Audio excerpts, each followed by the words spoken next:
လားပွဲကြီးပွဲကောင်းကျွန်တော်တို့ကြီးရမှာဖြစ်တယ်နော်တန်းတဲ့လောက် left လေးတွေပါလေးတွေအနစ်နာခံပြီးတော့လွတ်ပိန်နဲ့လွတ်ပိန်နဲ့နော်ဆိုတော့ကျွန်တော်တောင်းတမယ်နော်လုံကြီးချမယ်ဆိုလို့ရှိရင်တော့ကျွန်တော်တာရာဖက်ကိုပဲကျွန်တော်လုံကြီးချမှာနော်ဘာဖြစ်လို့လဲဆိုတော့သူကဘောစင်လည်းကောင်းတယ် ground ပိုင်းကအရင်ကောင်းတယ် UFC မှာဆိုလို့ရှိရင်အခုခါပြီးဆိုလို့ရှိရင်ခါပြီးကနော်ထောက်ရှိရနော်ခါပြီးကထောက်ရှိရသူကဘောစင်ဆိုရင်သူလုံးဝမကောင်းဘူးနော်ဒါပေမဲ့ ground အရင်ကောင်းတဲ့အတွက်ကြောင့်ဘယ်သူမှသူ့ကိုနော်နန်လို့မရဘူးနော်ခါပြီးကပဲအမြဲတမ်းအနိုင်ရရှိတာဖြစ်တယ်ရှုံးပွဲနော်တခုမှမရှိသေးဘူးနော်ခါမှရှုံးပွဲမရှိသေးဘူးည ground ဆိုတာအရင်အရေးကြီးတယ်နော် ground တော့ပိုအရေးကြီးတယ်ကျွန်တော်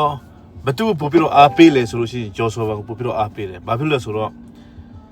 ကျွန်တော်ကချင်းတိုင်းသားဖြစ်တယ်မြန်မာလူမျိုးဖြစ်တယ်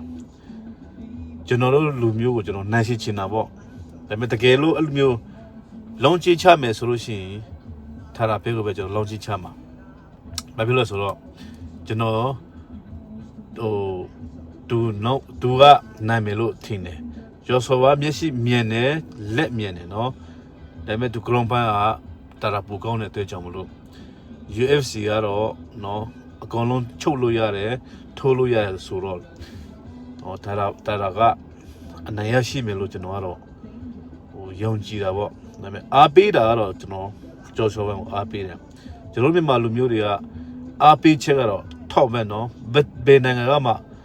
မမီဘူးဆိုတော့အရင်အားပေးလာတဲ့အခါမှာ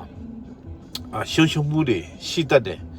ဒါကြောင့်အားပေးရင်လည်းနော်တန်တာဒါအားပေးလို့ရှိရင်တော့ကောင်းတာပေါ့နော်ဆိုတော့ကျွန်တော်တို့အားပေးတာဒီတကဘာလုံးတီးတယ်နော်အဲ့ဒါကြောင့်သူနည်းနည်းလေးတတိလိသွားပြီးတော့သူတတ်တဲ့အရာလေးတွေကိုနော်သူက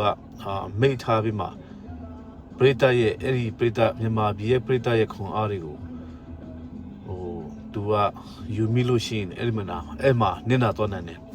ဆိုတော့အရင်အားဆိုင်ဖို့လို့တယ်တတိထားဖို့လို့တယ်ဆိုတော့ကျွန်တော်အားပေးတယ်ကျော်စောကအားပေးတယ်အရင်အားပေးတယ်ဆူလက်တောင်းပေးတယ်နော်နိုင်လားမနိုင်ဘူးလားဆိုတော့ဒါတော့သူဖက်မှာပဲရှိတော့တာပေါ့နော်ဆိုတော့အရင်အားပေးတယ်ကျော်စောကနိုင်ပါစေလို့ကျွန်တော်ဆုတောင်းပေးတယ်ဒါပေမဲ့တကယ်လို့လောင်းချချမယ်ဆိုလို့ရှိရင်တော့ကျွန်တော်ထားလာပေးကိုပဲလောင်းချချမယ်ဆိုတာကျွန်တော်ပြောချင်တာဖြစ်တယ်နော်ဒီညတော့ရှိုးမယ်ရင်လက်အရန်ခေါင်တယ်အခုကလေးကကြည့်တော့မကြည့်ရသေးဘူးတော့အခုကလေးကကျွန်တော်အရန်ရင်ခေါင်နေပြီခုကလေးကကျွန်တော်အရန်ရင်ခေါင်နေပြီကြောက်တယ်ကျော်ဆိုပါရှုံးပါဆိုလို့ကြောက်တယ်နိုင်ပါစေကျော်ဆိုပါနော်နိုင်ပါစေ